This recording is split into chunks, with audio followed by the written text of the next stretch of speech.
querer correr, corremos o risco de tropeçar e não chegar à meta. Portanto, a meu ver, este ritmo não está lento. É o normal. Pois é, e acredita então que está no caminho certo em função dos resultados e não sente a pressão. Com certeza que o Sr. Presidente tem estado a acompanhar, tem estado muito presente a nível das redes sociais. Acredito que tem acompanhado as críticas que são feitas ao seu Executivo, ao seu Governo. Elas não, de modo algum, mexem com a sua sensibilidade. Não, todos nós temos noção de que o ser humano é um eterno insatisfeito. Se você dá 2, quer 4, se der 4, quer 6 e por aí fora. E, portanto, isto é uma característica que é universal, não se passa só com os angolanos. Portanto, puxarem por nós, quererem mais soluções dos problemas que existem, é um direito que cabe aos cidadãos. Portanto, nós consideramos isso como algo de absolutamente normal. E é bom que aconteça. Uma das críticas que é feita é de que o presidente João Lourenço encontrou o país armadilhado. Foi essa a percepção que teve quando cá chegou? Bom, isto é a opinião de algumas pessoas. E qual é a opinião do Sr. Presidente? Olha, há dias alguém, brincando um bocado, há dias alguém dizia que eu era o sapador. Eu disse, mas o sapador por quê? Sim, porque estás a desminar. Aí a tal armadilha. Esta é a opinião de algumas pessoas, eu não defendo isso. Mas encontrou ou não o país armadilhado? Não, eu encontrei dificuldades. Não há país nenhum onde não existam dificuldades. Maiores ou menores, há dificuldades que é preciso superar e é o que nós estamos a tentar fazer. Estas dificuldades que encontrou agravaram-se sobretudo quando decidiu fazer um combate cerrado à corrupção? Não, eu acho que antes pelo contrário. Se nós não tivéssemos iniciado esse combate à corrupção, com certeza que as dificuldades seriam maiores. Este combate, esta iniciativa, sobretudo aquilo que tem sido o engajamento executivo, tem havido alguma brandura relativamente à abordagem desta questão da corrupção, do combate à corrupção? Eu acho que é precisamente o contrário. Eu podia dar alguns exemplos. Pode, por favor. Por exemplo, coloca-se muito, coloca-se o maior acento tónico relativamente à corrupção relacionada com os políticos. Mas há indicadores que são tornados públicos, quer a nível nacional como internacional. Agora em Espanha há um processo envolvendo altas patentes da Polícia Nacional. Houve inclusivamente uma outra situação relativamente a um especialista belga que denuncia também esquemas de corrupção ligados aos diamantes e é uma série de casos que são, agora bem recentemente, um comissário da Polícia Nacional denunciou a existência de 4.500 trabalhadores fantasmas mas não vemos o Sr. Presidente tão reativo quanto é quando a questão tem que ver com os políticos. Bom, e o Noco Nogueira acha que para cada um desses casos o Presidente devia vir a público e falar deles. Eu acho que não. O Presidente traça, digamos, o rumo a seguir e as instituições devem funcionar. Assim é que deve ser. Eu não posso vir a público comentar cada um desses casos. Não vou falar do caso este último que citou,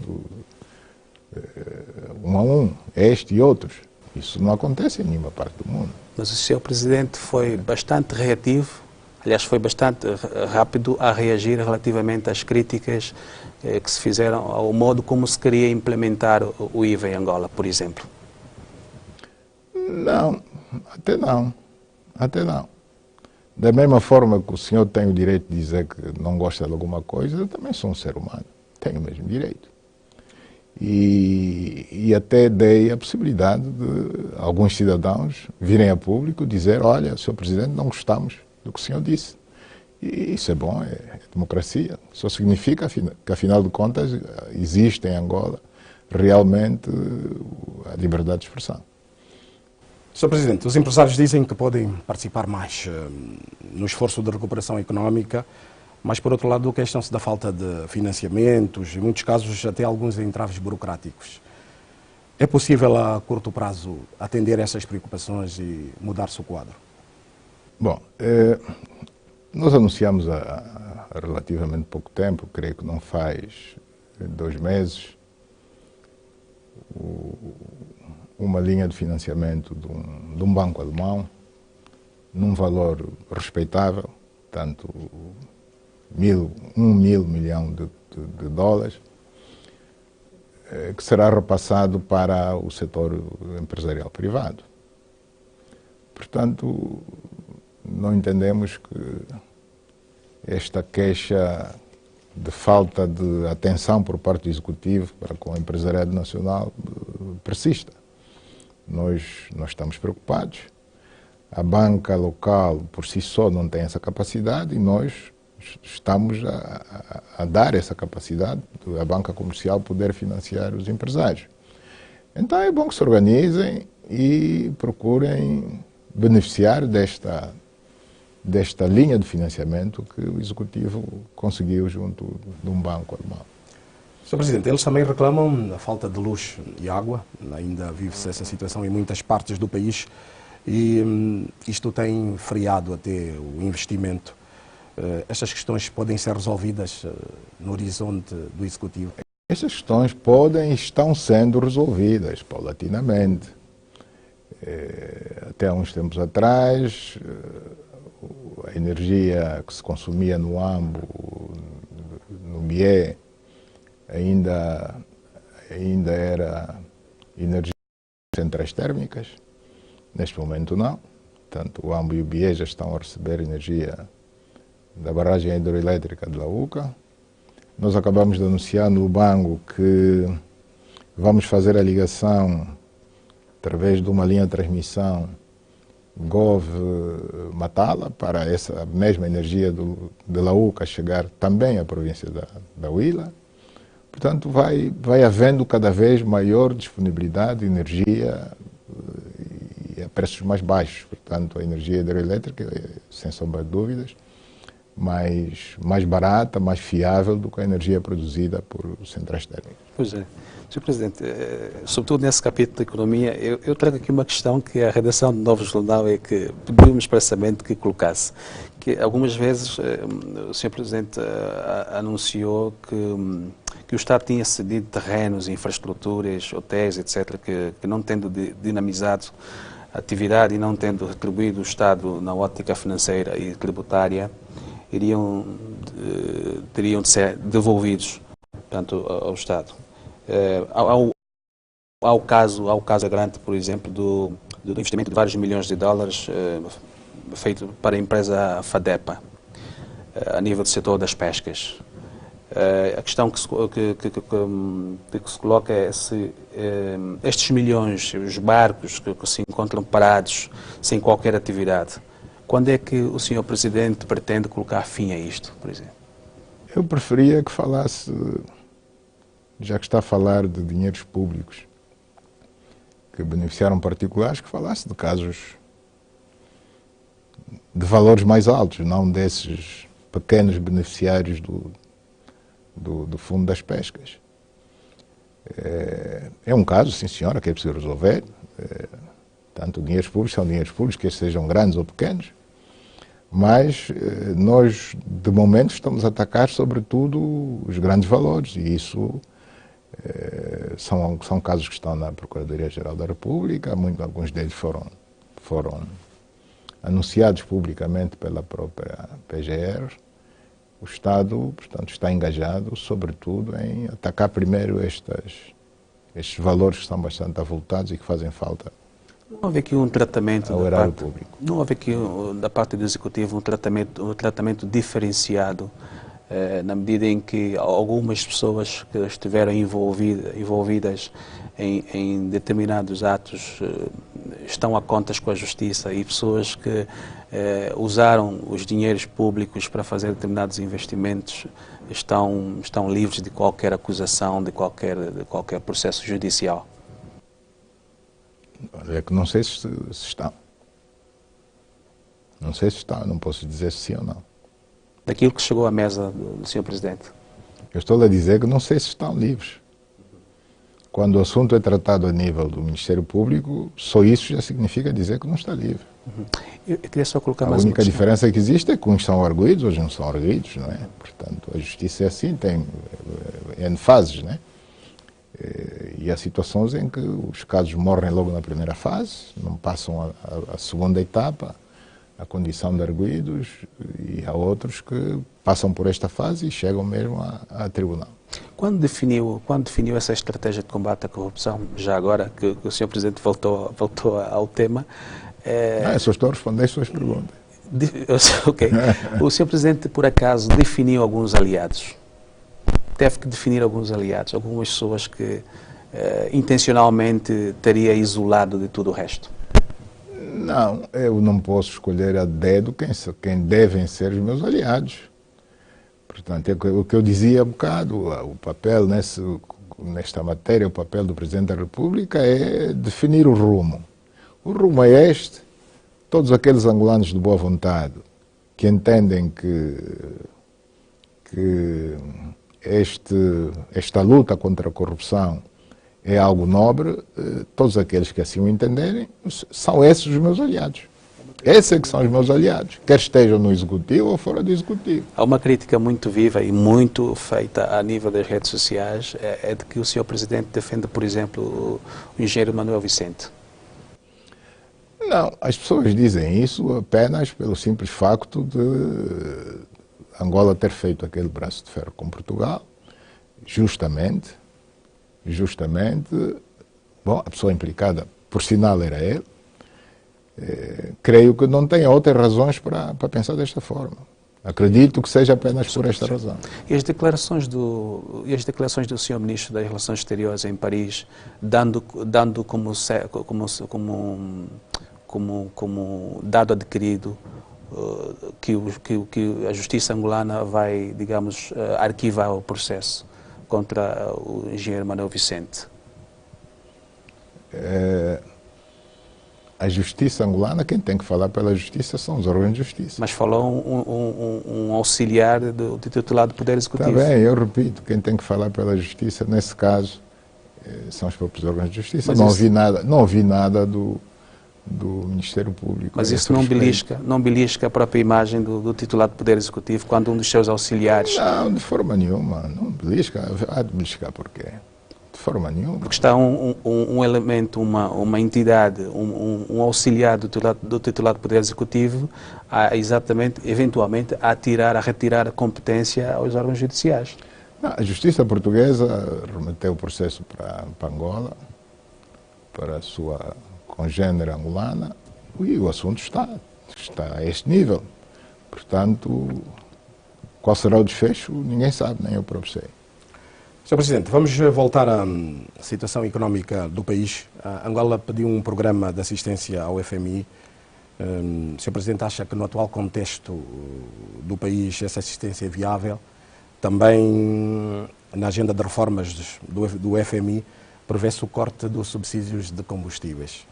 O Sr. Presidente não acha que isto pode agravar a vida social das populações?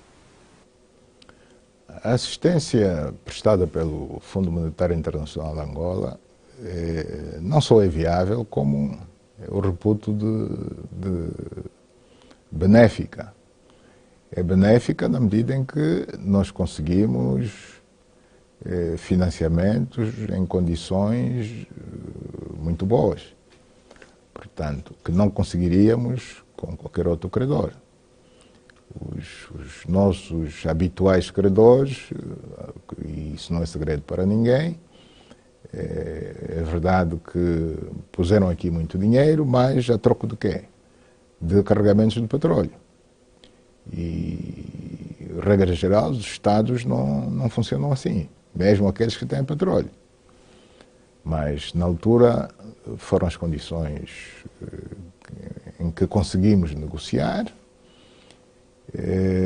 Hoje temos essa abertura, o acesso aos eurobonds, a facilidade financeira conseguida com o FMI, a facilidade financeira que está sendo negociada, está quase a ser concluída, quase a ser fechada com o Banco Mundial.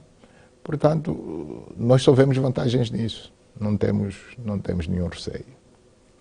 É evidente que a política dos subsídios gradualmente deve ir sendo alterada até a medida do razoável. Portanto,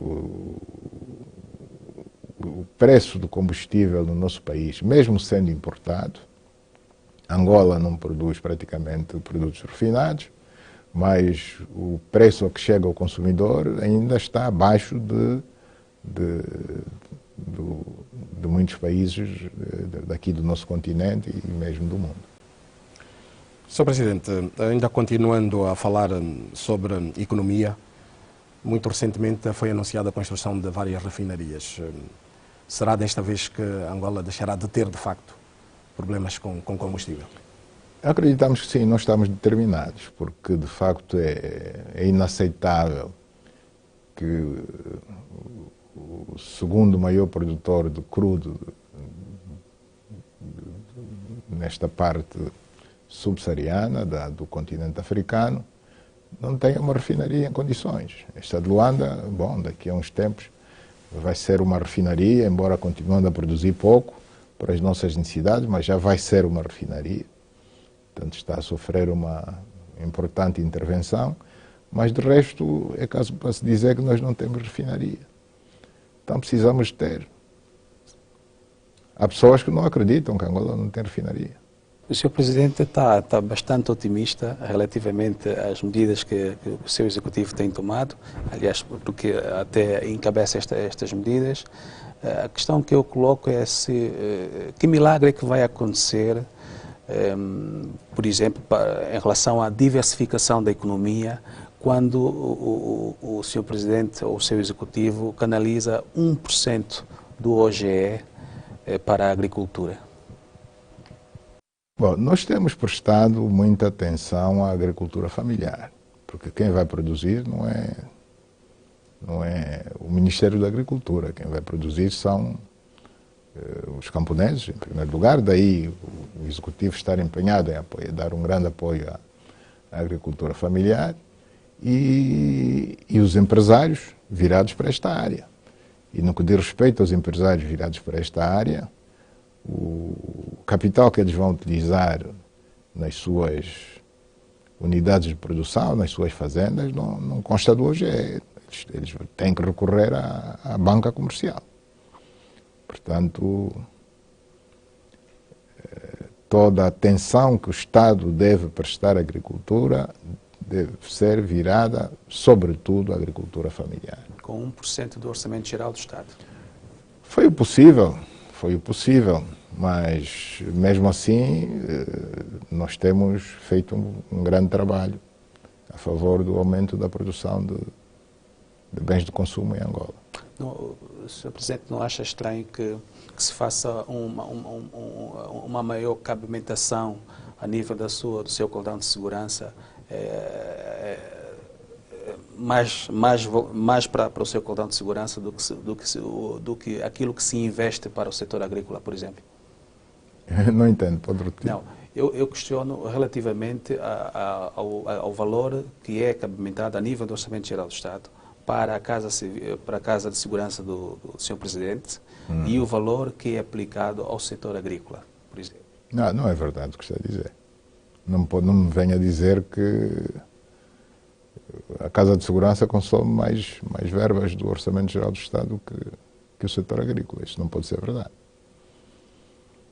Agora, que a segurança nacional é importante, e quando falo em Casa de Segurança, espero que não entenda que a Casa de Segurança existe só para proteger proteção física do Presidente da República. Não é isso. Tem a ver com a segurança do país. Portanto, é assim que atende o Ministério da Defesa, a Força Armada, o Ministério do Interior, a Polícia. Não estão todos esses a defender um cidadão, que é o Presidente da República. Presidente, já que estamos a falar do setor agrícola, como é que pensa resolver o velho problema do escoamento de produtos? Há produção interna, mas grande parte desta produção não chega aos grandes centros urbanos. Olha, parte da solução vem com o plano que foi anunciado ontem. O plano que foi anunciado ontem, e, aliás, eu destaquei na minha intervenção, quando, ao citar que ele se destinava à educação, saúde, água, energia, vias secundárias e terciárias, eu fiz questão de salientar, sobretudo, aquelas vias que vão facilitar o escoamento da produção agrícola do campo para as cidades. Vai haver novos traçados? Vai haver novos traçados a nível do setor rodoviário?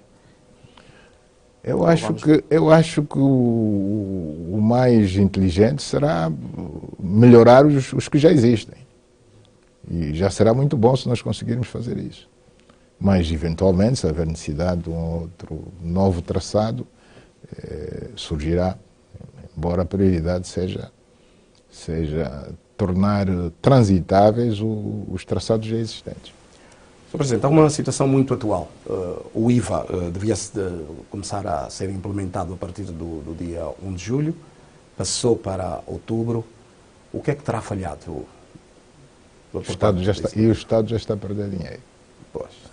Portanto, o OGE prevê receitas. Sim, com certeza. Provenientes do IVA. Com certeza. E onde é que o Executivo vai tirar estas receitas? Como é que vai cobrir? Não, os outros impostos, por enquanto, mantêm-se. Enquanto não entrar em vigor o IVA, portanto, o imposto de consumo, em princípio, e outros impostos mantêm-se. Embora seja uma outra qualidade de imposto, diferente do IVA. Onde é que falhamos? Sim, onde é que terá falhado? Por que este adiamento? Eu não sei se vamos considerar isso uma falha, antes pelo contrário. Costuma-se dizer que às vezes há males que vêm para bem. Nós fomos suficientemente humildes em ouvir a opinião de um setor importante da nossa sociedade, que é o empresariado nacional privado, que colocou as suas preocupações ao Executivo e nós ouvimos. Portanto, alguns deles vieram ao público há dias, numa entrevista, falar precisamente desta negociação que houve entre eles e o Executivo. O Executivo acabou por concluir que, numa boa parte das preocupações que eles levantavam, eles tinham razão. Por isso é que eu digo que há males que vêm para bem, porque, a não ser assim, depois talvez nos arrependêssemos. Ainda temos tempo de nos preparar melhor. E quando digo nos preparar melhor, não é só o Executivo que tem que se preparar melhor. Somos todos. É o Executivo, é a própria classe empresarial, eles também não estavam preparados, daí a razão da pressão sobre nós. E, bom, no fundo os próprios consumidores, não é? Os próprios cidadãos. O que eu queria colocar que é, curiosamente, o Sr. Presidente acaba de dizer que ouviu, afinal a mensagem passou. Passou. Mas na altura disse que ouviu e não gostou. Não. Ouvimos de quem? Ouvimos de quem? Aliás, não tinha havido crítica nenhuma.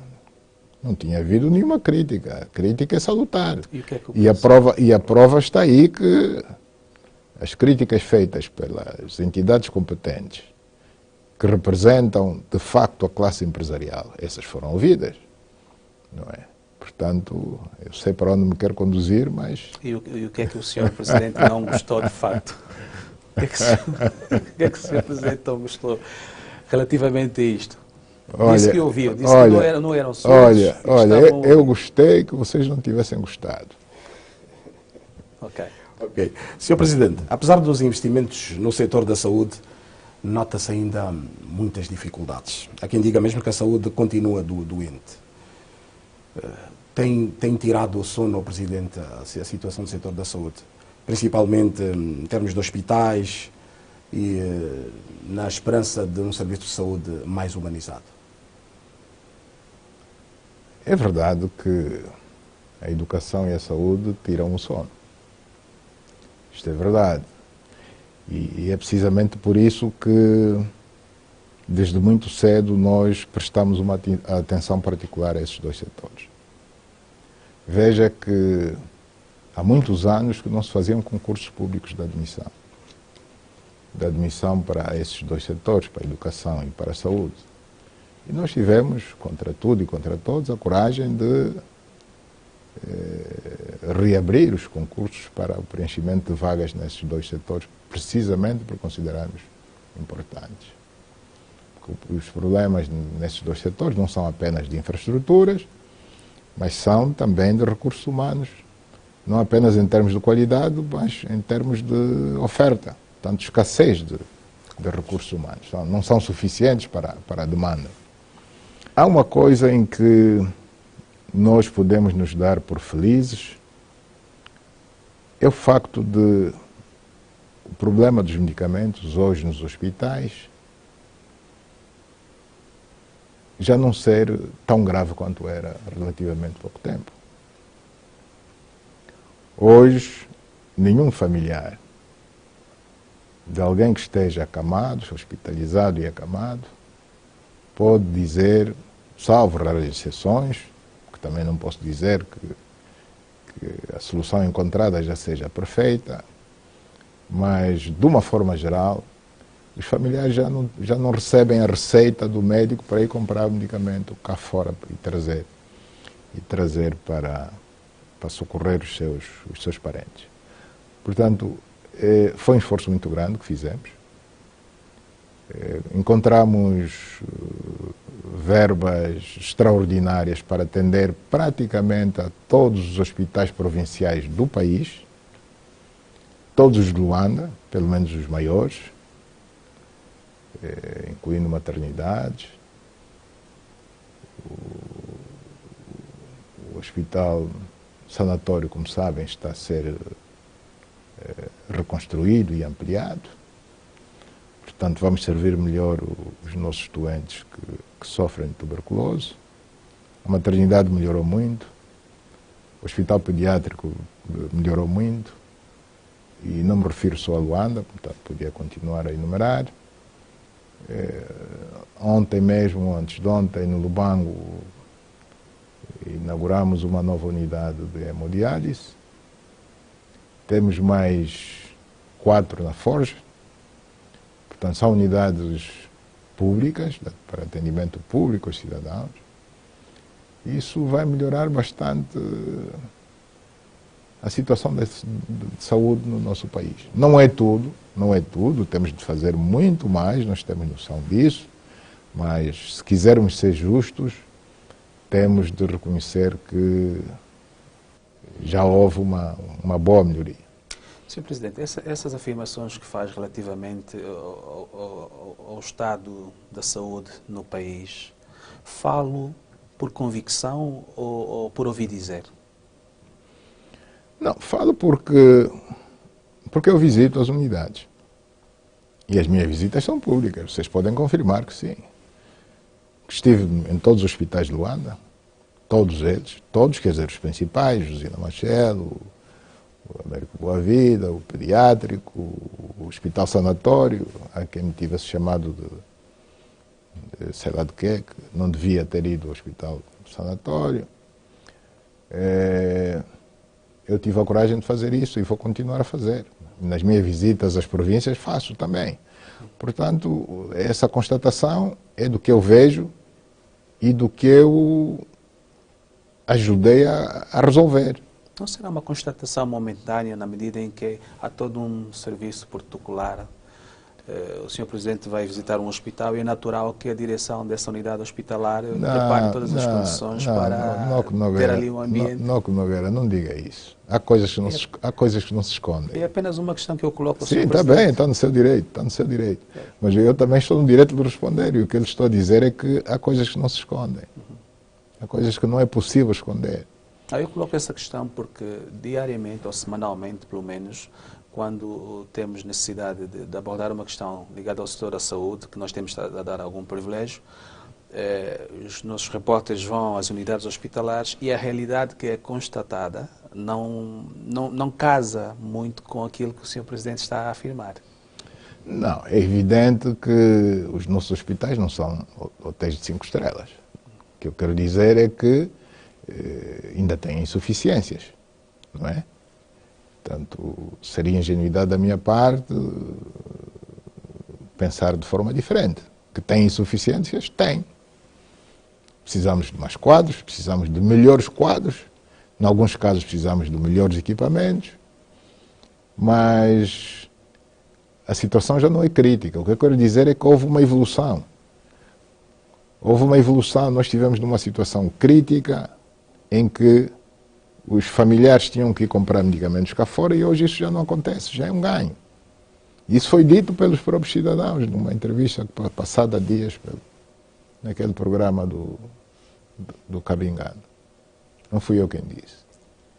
Sr. Presidente, também há dificuldades na educação. Há faltas de carteiras, salas de aulas. Isto vai ser mudado brevemente? Há dificuldades, sim, senhora. Há dificuldades que também vêm sendo superadas. Até uns tempos atrás, até carteiras eram importadas. Nós hoje estamos a preencher muita sala de aulas com mobiliário made in Angola. Feito em Luanda, feito no Lubango, feito no Huambo, feito em outras províncias. Estamos a equipar as nossas escolas com mobiliário made in Angola. Da mesma forma que estamos a produzir já uma boa parte dos livros escolares em Angola. Então está a haver evolução. Damos-nos por satisfeitos? Claro que não. Não nos damos ainda por satisfeitos porque a demanda é crescente. O número de crianças que entram para o sistema de ensino aumenta todos os anos. Então nós temos que ir atrás desse aumento crescente da demanda. Sr. Presidente, agora vou entrar para... Antes disso, estou a colocar uma questão ligada ainda à educação. O Sr. Presidente não tem em vista qualquer iniciativa no sentido de rever esta questão da reforma educativa, na medida em que os sinais e os indicadores que foram apresentados é de que há algum sentimento de insatisfação de não se ter alcançado aquilo que de facto tinha sido projetado quando se pensou na reforma educativa? Sim, a reforma deve ser contínua. Deve ser contínua até atingirmos o tal estágio de satisfação. Não estamos satisfeitos, tudo bem. Então não podemos cruzar os braços, temos que ir atrás não digo do perfeito, mas pelo menos do bom. E em concreto, o que é que o Sr. Presidente tem em agenda? O que é que o seu Executivo tem em agenda para... Pronto, as culpas foram atiradas, lembro-me agora que as culpas foram atiradas aos professores, diz que a reforma tinha fracassado por conta dos professores. Os professores também se queixam que houve um investimento bastante ínfimo, que não permitiu catapultar ou atingir-se outros patamares, outros valores, outros objetivos. Sim, é melhor não culparmos pessoas. No fundo, a falha foi do sistema. Nós queremos um ensino melhor, temos que investir mais na formação do docente, do professor, para termos um bom ensino. De outra forma, não temos. E se essa melhor formação dos professores não existiu, a culpa não é dos professores. Isto vai implicar que agora para o ano, eventualmente, o Orçamento Geral do Estado, pelo menos o bolo, passo a expressão, destinado à educação, venha a sofrer algum incremento? Não, já no orçamento esse que está em vigor, portanto, entre o de 2018 e 2019, a área social já beneficiou de um incremento. A educação, a saúde beneficiaram de um incremento. Vai certamente aumentar para o ano. Vamos lutar para isso. A de porcentagem? Vamos lutar para isso. Ainda nem começamos sequer a discutir, a preparar o orçamento para 2020. Portanto, à devida altura, vamos definir Sr. Presidente, agora nas vestes de presidente do MPLA. O MPLA realizou recentemente o seu 7º Congresso Extraordinário. Foi marcado pelo alargamento do Comitê Central, com a entrada de muitos jovens e também a saída do secretário-geral, Boa Vida Neto. Qual é a explicação para a saída do secretário-geral deste cargo apenas 9 meses depois da sua eleição? Não tem explicação, nem tem que ter. Isto é política, um jogo, estamos em campo. O antigo secretário-geral não estava alinhado com o líder do partido? Eu já disse que não tem explicação. Quando, agora no jogo de sábado, houve substituições, não? E depois da substituição houve o golo. Então, pronto, e o substituído, ninguém lhe deu explicação. Você sai, sai o número 8, entra o número 10. O Sr. Presidente não terá gostado? O importante é que a equipe ganhe. Isso é que é o importante. Agora, do resto, quem sai, quem entra. O Sr. Presidente Diz que o objetivo seja ganhar. não terá gostado do pronunciamento que o Sr. Boa Vida Neto havia feito relativamente ao Presidente Zé Eduardo Santos? Que não se podia estar contra ele? Eu já vos provei que sou frontal. Se eu não tivesse gostado, eu teria dito publicamente que não gostei. Não fiz, portanto, tudo que se possa dizer à volta disso é especulação. Mas relativamente ao pronunciamento que ele faz, de que não se podia... Não tenho que me pronunciar sobre isso. Houve uma substituição e espero bem que a equipe fique melhor. Mas aquilo que criou-lhe criou ao Sr. Presidente algum desconforto ao ouvir que o seu secretário-geral, ao contrário daquilo que é no fundo o encaminhamento da estratégia, que é a sua estratégia, o seu secretário-geral tivesse, digamos, apontado para uma outra direção? Sim, mas eu já lhe respondi que... Sente-se muito desconforto. Não vou pronunciar sobre isso. Há muito desconforto relativamente sobretudo quando se fala do antigo presidente Zé Eduardo Santos. Sente algum desconforto? Por que é que diz isso? Não, porque não... Nós estamos a falar do antigo secretário-geral. Certo, mas... Não é? Não é do antigo secretário-geral que está a falar. E eu levanto a questão de uma declaração pública que ele fez numa entrevista que concedeu ao jornal Expansão, em que menciona o ex-presidente José Eduardo Santos. E eu percebo que o Sr. Presidente, provavelmente com algum desconforto, não queira responder a essa questão. Não, eu estou absolutamente confortável. Acha que um Presidente da República que sai da sua casa para ir visitar alguém sente-se desconfortado na presença dessa pessoa que você voluntariamente foi visitar? Acha? Isso é uma questão lógica. Então, interroguem-se. O Presidente foi visitar alguém que não lhe deu ouvido. Aqui refiro-me exatamente à questão da... Não sei se o Nogueira estava na sala, né? Não, eu sei quem estava na sala. Porque eu coloco a questão relativamente à questão do voo protocolar. A Casa Civil do Presidente da República... Sim, mas não fuja a questão fundamental. Ninguém procura alguém se não se sentir confortável com essa pessoa. Se eu não estivesse à vontade, eu não saía daqui do conforto do palácio. Só mais uma questão. Sr. Presidente, antes do Sr. Presidente tomar posse, ou mesmo antes da realização do pleito eleitoral em 2017, o antigo Presidente fez uma série de nomeações. E a crítica, digamos, aquela crítica, a opinião mais avisada sobre a questão, colocou isto como sendo um mau sinal para aquilo que viria a ser a relação entre o Presidente João Lourenço e o ex-Presidente José Eduardo Santos. Estas nomeações que foram feitas exatamente à beira do fim do mandato do Presidente José Eduardo Santos, criaram algum desconforto? Volto aqui a insistir na palavra desconforto. Eu não conheço nomeações que tenham sido feitas naquela altura. Conheço sim recondução de mandatos, sobretudo na área castrense. Isto houve. Agora, nomeações novas, não estou a ver. Sr. Presidente, voltamos ao Congresso do MPLA. O que é que pretende ou espera alcançar com este rejuvenescimento do Comitê Central do MPLA? Há quem diga também que o Presidente fez, portanto, houve estas alterações no Comitê Central por causa da resistência da velha guarda do MPLA. Isto é verdade? Mas não saíram. Se tivessem saído, aí teria razão no seu raciocínio, né?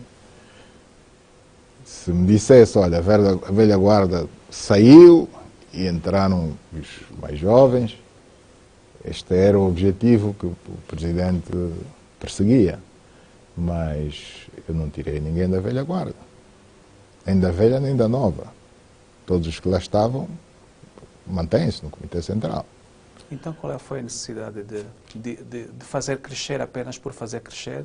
Rejuvenescer apenas por... Injetar um pouco mais de jovens, de género e de alguma massa cinzenta, como eu dizia alguns. Portanto, foi não tanto uma substituição, mas foi, digamos, um reforço. Não foi a procura de quórum, não. Não foi a procura de quórum. Eu fui à procura de melhor qualidade. Fui à procura de um melhor Comitê Central, melhor em função, digamos, do combate que eu estou a levar a cabo, quer contra a corrupção, contra a impunidade, mesmo até na área econômica, a necessidade da diversificação da nossa economia. Considero que com este Comitê Central estou melhor respaldado. E falando nisso, desculpa, Sr. Presidente, e desculpe que eu faça aqui um termo, que eu coloque aqui faço um termo comparativo com o passado recente, relativamente à presidência do engenheiro José Eduardo Santos. Não lhe preocupa que a sua palavra de ordem, esse engajamento, esse entusiasmo relativamente ao combate à corrupção não seja, digamos, replicado naquilo que é a ação diária dos militantes do seu partido, porque não se ouve esta ressonância. Parece que a voz do Sr. Presidente é uma voz solitária clamando no deserto. É no fundo, aquele que conduz esse processo. Não vejo, eu olho para agora ao lado... Mas diz muito bem, eu sou o que conduzo, né? Pois, mas eu não vejo quem de facto o pudesse auxiliar nesse sentido. Diferente de uma outra realidade, que quando, por exemplo, o ex-presidente, sempre que fizesse algum pronunciamento, no dia seguinte ou mesmo no outro dia já estavam 300 pessoas a replicar exatamente aquilo que tinha sido, ou que tinha acabado de ser dito. Esta réplica tem havido. Tem havido e de forma bastante, não apenas barulhosa, ou barulhenta, desculpem, mas também espelhado em factos, em ações, não é? Em ações concretas, que é mais importante do que as palavras. Porque dizer tolerância zero e ter um batalhão de pessoas a vir repetir isso no dia seguinte, mas depois, na prática, a gente constatar que foi ação zero em vez de tolerância zero, o que é que prefere? O Sr. Presidente acha que só um minuto. E esta batalha não é minha. Tanto dizia que, bom, e tal, essa bandeira que abraçou, eu simplesmente abracei. Mas quem orientou o atual executivo a levar a cabo esta batalha foi a direção do partido, numa altura em que eu não era nem presidente do partido, nem presidente da República. Eu não era nem uma coisa nem outra. Era simplesmente candidato. E os documentos reitores do partido, na altura, expressavam, vincavam a necessidade de se levar a cabo uma luta acérrima contra a corrupção. E hoje quem está consigo, Sr. Presidente, nesta luta? Quem está comigo? Quem está comigo, eu acho que estão os angolanos, de uma forma geral. E a velha guarda do seu partido? Salvo meia dúzia de pessoas. Isso não me preocupa. E a velha guarda do seu partido? A velha guarda, eu não gosto muito de utilizar essa expressão. Ninguém gosta de se sentir como velho. Né? Isso é pejorativo. É pejorativo. Não, e as ideias das pessoas não têm a ver com o tempo de militância. Não tem nada a ver. Quem tem 30 anos de MPLA e quem tem 1 ano de MPLA ou defendem o mesmo ponto de vista, ou, contrariamente ao que pensam, a tal velha guarda, como lhe chama, apoia mais, se calhar, do que alguns jovens. Estou a falar individualmente, não estou a falar da juventude. Não estou a falar da juventude. Sabe que aqueles a quem você chama de velha guarda são os que tiveram a coragem de escrever para o meu antecessor e dizer que é tempo de passar o testemunho a nível do partido. São esses. Que o Noco Nogueira pensa, ou pelo menos está a insinuar, que esses, muito eventualmente, não estarão comigo. Sr. Presidente, falemos agora da exumação dos restos mortais de Jonas Sabimbe. Esperava tanta polémica à volta deste momento? Não houve muita polémica, só duraram 48 horas. Num processo que levou meses, em que tudo correu bem, a polémica só levou 48 horas, exatas 48 horas. O líder da UNITA teve que vir consultar o Presidente da República no momento das exéquias. Não, ele não me veio consultar, é preciso que se diga a verdade. O líder da UNITA escreveu para mim a perguntar, Sr. Presidente, por favor, indique-nos um interlocutor válido para nós ultrapassarmos este imbróglio. Este foi o pedido curto e simples que o Presidente da UNITA fez ao Presidente da República, por escrito.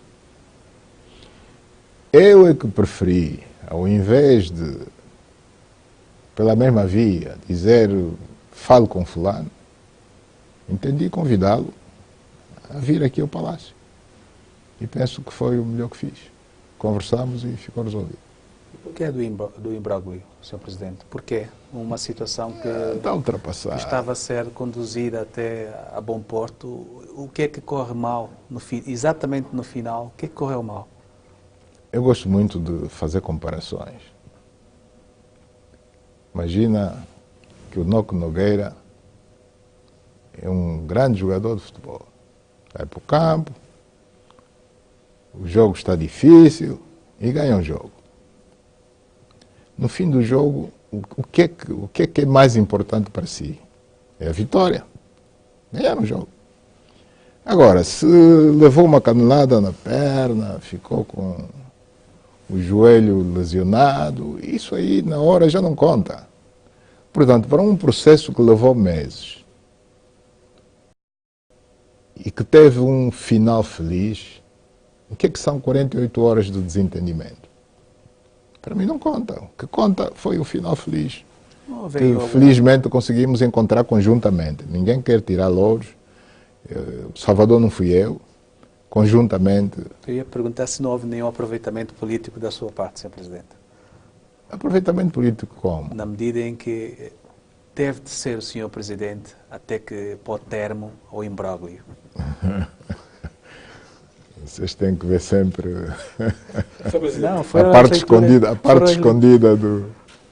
Foram as leituras que foram as leituras feitas, não é? Não é uma questão que eu esteja a colocar por entender que o Sr. Presidente tivesse tirado algum partido desta situação, mas foram as leituras e as críticas que tinham sido colocadas. As pessoas diziam, olha, vocês querem ver que vai acabar, tudo vai no fundo culminar com a intervenção do Sr. Presidente, e acabou por ser. Se pudéssemos evitar que assim acontecesse, eu preferia, não é? Sr. Presidente, se a solução não tivesse que passar por mim, seria melhor, se calhar. Mas, lamentavelmente, teve que passar. Não, dentro daquilo que são as competências das pessoas que estavam envolvidas no processo, elas não podiam decidir por elas próprias e evitar-se, digamos, aquela situação que se criou. Bom, Nogueira, chegamos a um desfecho feliz para todos, não? Então, vamos nos abraçar e ficar por aí. Só mais uma questão. O Sr. Presidente não, em circunstância nenhuma, equacionou estar ali na cerimónia em Lopitanga, em circunstância nenhuma. Insinuou-se bastante, insinuou-se. Há uma certa imprensa mesmo que na véspera anunciava a minha presença lá. Mas não podia acontecer. Não podia acontecer pelo simples facto de que sempre ficou claro, e nós nunca alimentamos a expectativa quer da direção da UNITA, quer junto da família, de tratar aquele caso como um funeral de Estado. Porque não podia ser. Não podia ser funeral de Estado. Quiseram comparar com o caso do general Ben-Ben. Por sinal, ironia do destino, sobrinho do Dr. Jonas Savimbi. O general Ben-Ben era general oficial superior das Forças Armadas Angolanas. Chefe de Estado-Maior-General adjunto das Forças Armadas Angolanas. Portanto, era um homem de Estado. E teve honras de Estado. Portanto, não tem comparação possível. Daí, digamos, a ausência de entidades oficiais do Estado angolano em Lopitanga. Mas sim, mesmo assim, estivemos muito próximo disso. Muito próximo, não de estar presentes, mas apoiamos todo o processo, desde o princípio até o fim. Aliás, é um compromisso que eu assumi, tinha que honrar e foi honrado. Seria heresia colocar no mesmo patamar a figura de Agostinho Neto, Ordem Roberto e Jonas Savimbi? Colocar uma iniciativa... Eu acho que sim, eu acho que seria. Eu acho que seria. Porque não vejam o Agostinho Neto apenas como presidente do MPLA. O Agostinho Neto foi chefe de Estado. Primeiro, ou segundo, ou terceiro presidente, não interessa a ordem, ele foi chefe de Estado. Então, chefe de Estado tem honras de Estado. Isso não sou eu que estou a inventar. E a base fundadora deste país, portanto, o nacionalismo, todo o protagonismo que estas figuras tiveram, não representam nada para, digamos, para o Sr. Presidente, nesse sentido que eu coloco a questão. Representam para os militantes da organização política que ele dirigiu, e a prova de que representam, todos nós vimos a homenagem que lhe foi prestada por quem devia prestar. E a questão da reconciliação nacional?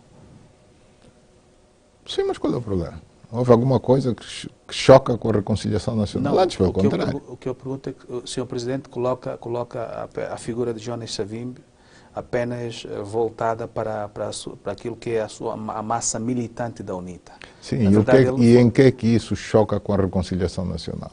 Pois, isso não seria um grande ativo? O que chocaria com a reconciliação nacional seria mantê-lo no estado em que estava no Luena. E nós ultrapassamos isso.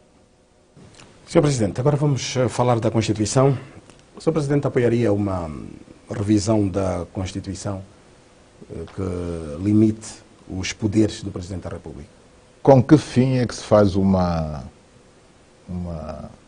revisão constitucional? Não vem a propósito, a meu ver.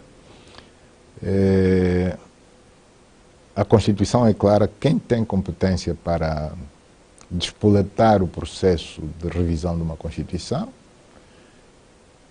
portanto, quem tem essa competência, se tiver argumentos para dar início ao processo de revisão da Constituição, que o faça, não importa para que fim seja.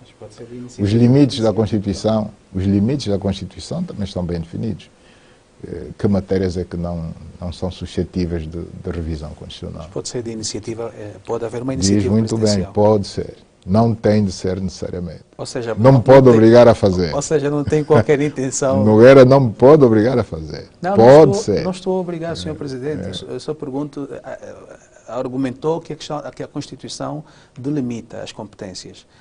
Mas a Constituição também dá esta iniciativa, também permite esta iniciativa, que a iniciativa seja presidencial, seja do titular do Poder Executivo. Sim, se eu algum dia entender fazê-lo, utilizarei essas prerrogativas que a Constituição me dá. O Sr. Presidente tem 2 anos. Não pretende de modo... Não, as Constituições não têm que ser revistas obrigatoriamente. Às vezes fica-se com a ideia de que tem de haver necessariamente uma revisão da Constituição. Não é bem assim. Não se sente com poderes A Constituição diz que pode ser revista passado X tempo. Pode ser revista. Como também podem ficar 5 anos sem revisão. O Sr. Presidente não se sente com poderes excessivos? Não. Poderes excessivos por quê? Na medida em que, inclusivamente, não é o exercício de governação do seu Executivo não é fiscalizado. Há uma série de competências que são atribuídas ao Sr. Presidente. De algum modo é fiscalizado. Como é que não é fiscalizado? É fiscalizado. De que forma, Sr. Presidente? O próprio Parlamento fiscaliza. Mas é exatamente através da Conta Geral do Estado, fiscaliza. Mas a Conta Geral do Estado está há 2 anos atrasada. Sim, está bem, mas pronto. Ou seja, daqui a 2 anos, quando estivermos a preparar as próximas eleições, vamos ter um passivo. Mas esse atraso não se deve a mim, lamentavelmente. Não se deve a mim. E há outros mecanismos de fiscalização. Neste sentido... Nós estamos a ver os deputados hoje andarem, a fazerem visitas por tudo quanto é canto. Até de forma isolada, partidos políticos, em vez de serem delegações do Parlamento, portanto delegações multipartidárias, que assim é que seria o correto, em que todos os partidos estariam representados nessas comissões, não tem havido impedimentos. Tem sente algum inconveniente em solicitar ao Tribunal Constitucional a revogação do acórdão, do referido acórdão que impede que o exercício do Poder Executivo seja fiscalizado, tal como tradicionalmente nos Estados democráticos de direito é Para feito? alguns casos, vocês dizem não ingerência do Executivo na Justiça. Para alguns casos, consoante as conveniências. Quem diz, desculpe, quem diz? Os que defendem que eu devo orientar o venerando juiz-presidente do Tribunal Constitucional a alterar o acordo. Pode solicitar. Não posso. Não posso. Isto é matéria de exclusiva competência do próprio Tribunal. Mas pode fazê-lo tal conforme foi feito, porque foi um grupo de deputados do seu partido que o solicitaram. Também poderia, via partido, orientar um novo grupo de deputados no sentido de inverter o quadro, não, Sr. Presidente? Não posso. Mas foi possível com a mesma Constituição. Foi possível fazer o quê? Foi possível, num outro momento, foi possível que deputados do MPLA solicitassem ao Tribunal Constitucional a fiscalização sucessiva, penso ser essa expressão, do exercício, da fiscalização. Sim, o Tribunal pronunciou-se. Pois. E o Tribunal pronunciou-se, e depois da pronúncia, nós não temos que dizer se gostamos ou não gostamos dessa pronúncia. Eles agiram em consciência, dentro das competências que têm. Sr. Presidente, o senhor tomou posse, começou a praticar, logo tomou posse, começou a praticar uma política aberta, diferente, aberta ao diálogo, até nas redes sociais. Não tem recebido conselhos para se fechar mais? Para se fechar mais? Sim, por causa dessa exposição que o Sr. Presidente, o seu estilo. Conselhos de quem? Da velha guarda, como chamam do Guerreiro? Não, por acaso. Sente-se bem com esse estilo Por acaso não. Não tenho. de governação? Sinto-me bem. É verdade que a gente, com esta abertura, às vezes ouve o que não deve ouvir, mas tem que ouvir. Sr. Presidente, só mais uma. Sr. Presidente, tem que ouvir. Sr. Presidente aceita críticas, admite ser criticado na imprensa. Há uma abertura e, principalmente... Não só admito, como já tem acontecido, já vem acontecendo, não é? Já vem acontecendo. Ainda há bocado falamos deste caso em que algumas pessoas vieram ao público dizer: Sr. Presidente, não gostamos do que o senhor disse. Então já vem acontecendo. A questão que eu queria colocar quando o Sr. Presidente chegou ao poder, notava-se que não havia muita exposição do cordão securitário. E hoje, para quem acompanha as atividades do Sr. Presidente, percebe que há um aumento deste cordão. Há algum sentido de insegurança ao seu redor? Algum sentimento de insegurança? Alguém contou o número de guardas que eu tinha na altura e agora contou o número de guardas que eu tenho e fez essa comparação. Eu próprio não sei quantas pessoas estão à minha volta. Agora, não sei se as pessoas se dão ao luxo de fazer isso. Antes tinha 30, agora tem 90. Mas isso é uma questão de luxo, não é uma questão observável, não é uma questão que salta à vista de todo mundo, que agora o Sr. Presidente deve de aumentar o número do cordão securitário por alguma razão, que não se sabe bem qual. Não, mas isso não é assim tão linear. Essa afirmação que faz, eu não confirmo. Eu não confirmo. Para ser sincero, eu não confirmo. Não confirmo. É preciso que as pessoas me digam: o senhor começou com 30, agora está com 200. E tem que provar. Portanto, falar é fácil, não é? Falar é fácil. Pois é. Relativamente a um decreto presidencial que foi recentemente aprovado sobre o programa de homenagens às vítimas dos conflitos políticos. A questão direta que eu coloco é homenagear vítimas, por exemplo, do 27 de maio, sem que se faça justiça, e quando eu digo justiça é no sentido de se esclarecer para o país, até para que haja uma memória coletiva que se preste a perceber os meandros do que de facto se passou, e só assim, em termos de condições para sanar esse processo, não seria o melhor caminho do que simplesmente calar uma voz que está em sofrimento, que não consegue exteriorizar, com uma homenagem sem lhe fazer a devida justiça?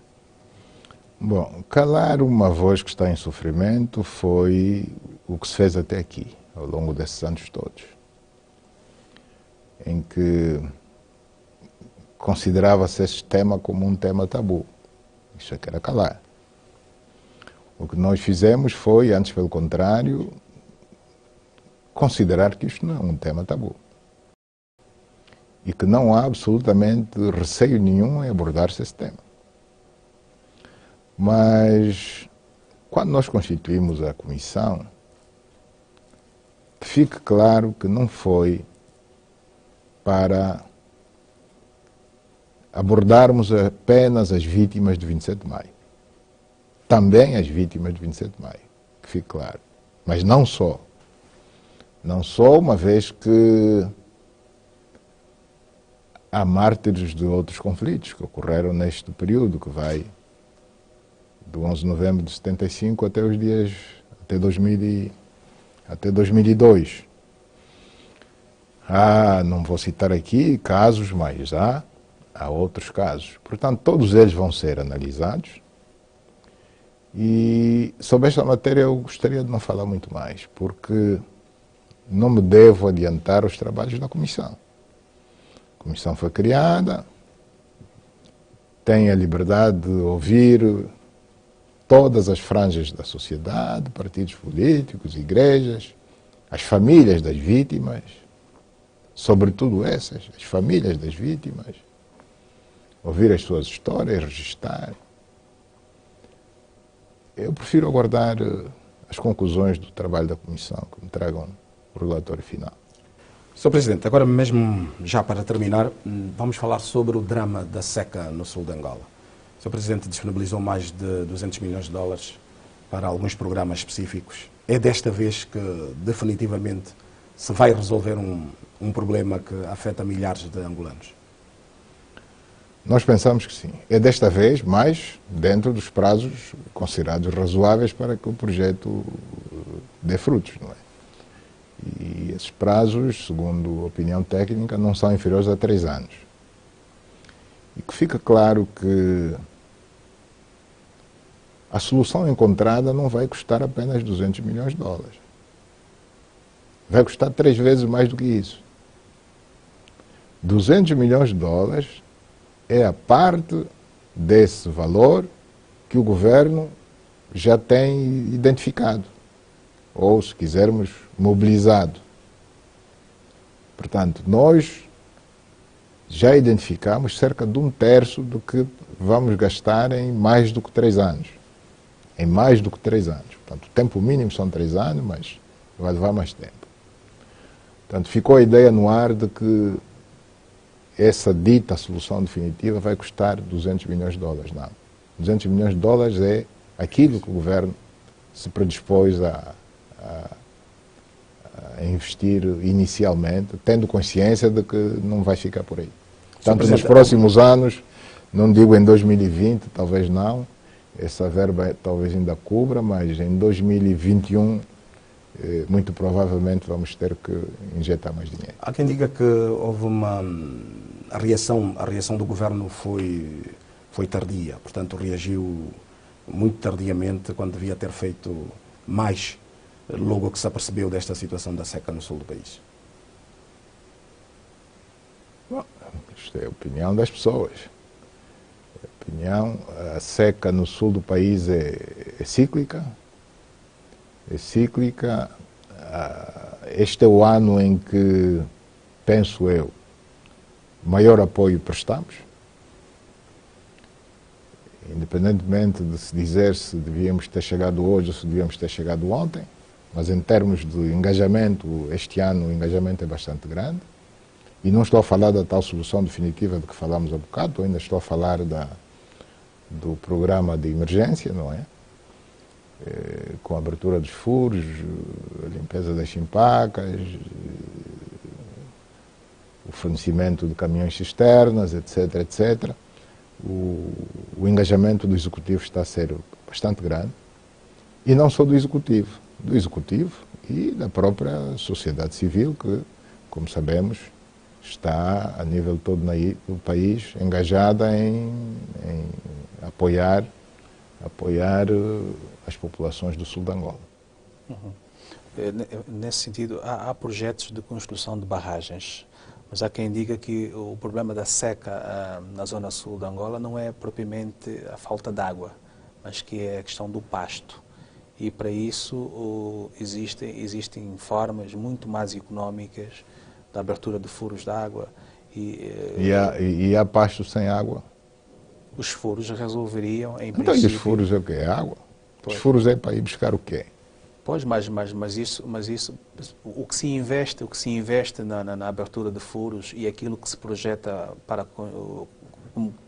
como valores para a construção de barragens, se fossem feitos mais furos, provavelmente pouparíamos muito mais dinheiro, não? Noco Nogueira, nós não precisamos de ser engenheiros de hidráulica ou de outra especialidade para concluirmos que os furos são sempre uma solução precária. Os furos são solução, mas precária. Ninguém me venha dizer que a solução definitiva são os furos. Não é, não pode ser, isso não é a solução definitiva. Os furos são solução precária, por períodos curtos, com um caudal de água que pode ser bombeada dos furos que é relativamente pequeno, talvez insuficiente para regar hectares e hectares de terra para pasto. A média é que, para aquele tipo de gado que as populações têm ali no sul de Angola, cada 3 cabeças de gado consomem pelo menos 1 hectare de pasto. Pelo menos 1 hectare.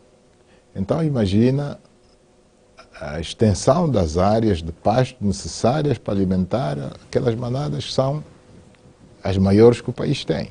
Huila, Namibe e Cunene, essas 3 províncias são as que têm a maior população de gado bovino no país. Pois é. Sr. Presidente, esta questão que eu coloco, estas 2 últimas, sobretudo, já têm mais um caráter, incidem mais sobre uma questão pessoal. Exatamente quando assumiu o poder, ainda se falava da sua posição acionista a nível do Banco Sol. Penso que 2 semanas depois já não estava lá o nome do Sr. Presidente. A quem alienou a sua posição acionista do Banco Sol? Foi lá espreitar. A quem alienou? Olha, imagina o que seria este mundo se o Presidente da República, os ministros, os deputados e, de uma forma geral, os servidores públicos tivessem que vir perante as câmaras da televisão, perante os microfones das rádios, e cada um enumerar o que tem e o que não tem, o seu património. Eu acho que seria um inferno não só para eles próprios, como para quem tivesse que ouvi-los. Em nome da transparência, o Sr. Presidente não teria coragem de fazer isto? Não, o que eu quero dizer é que a solução que se encontrou, e não é só em Angola, é a tal declaração de bens, em que os servidores públicos declaram por escrito os bens que têm,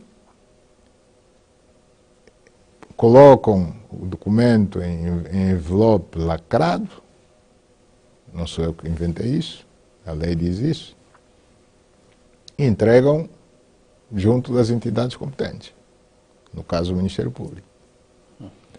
Portanto, se quer saber do meu património, tenho algum, é evidente, não posso considerar-vos ingênuos a ponto de pensarem que só tenho a roupa que trago no corpo, mas essa sua curiosidade só pode ser satisfeita, podemos assim dizer, se eu tiver algum problema muito